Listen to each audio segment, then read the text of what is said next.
keeping up with everything going on in science journalism, it can feel, I don't know, almost impossible. Yeah, it's a fast-moving field for sure. Absolutely. And, we try and bring you the stuff that's going to make the biggest impact. Right. And you flagged the Science Journalism Forum 2023? SJF23. Yeah, SJF23 for us. And that's what we are going to deep dive into today. Right.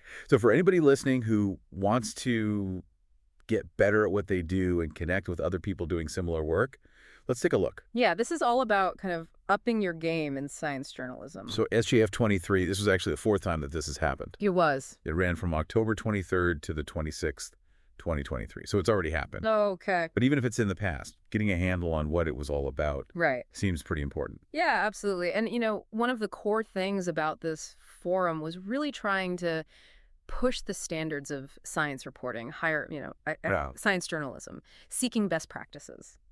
That was the theme. Right. And, moving beyond just talking about it, they really wanted to see, how is the field actually changing? Exactly. Find those people who are doing things that are working really well and, successful initiatives, revolutionary changes. What does that even look like? You know? Where's the proof? Yeah, where's the proof that science journalism is actually getting better, and how are they doing it, and what can we learn from them? And a big part of that was saying, okay, we need the people who are actually doing the work. Right. To tell us about it, to come and speak. Yeah, share your experience, your expertise, all that stuff that you've learned by, being in the trenches, doing the work. And it seemed like they were really pushing the idea that if you're a science journalist, this is a place to kind of step up. Yeah, step up and share what you know and maybe inspire others. And meet other people doing the same kind of thing. Oh, huge. Absolutely. Yeah.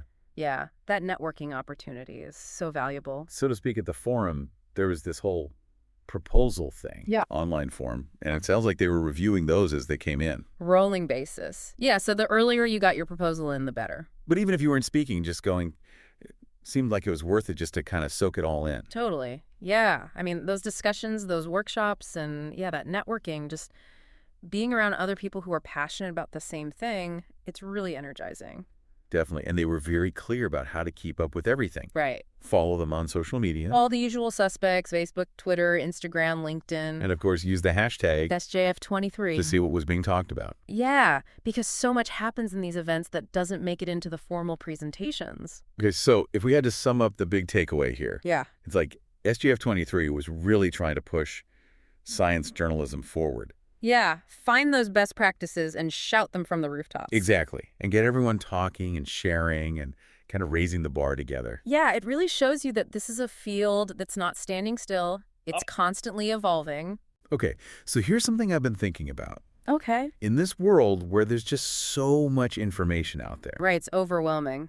What do you think is the most crucial best practice that science journalists have to stick to?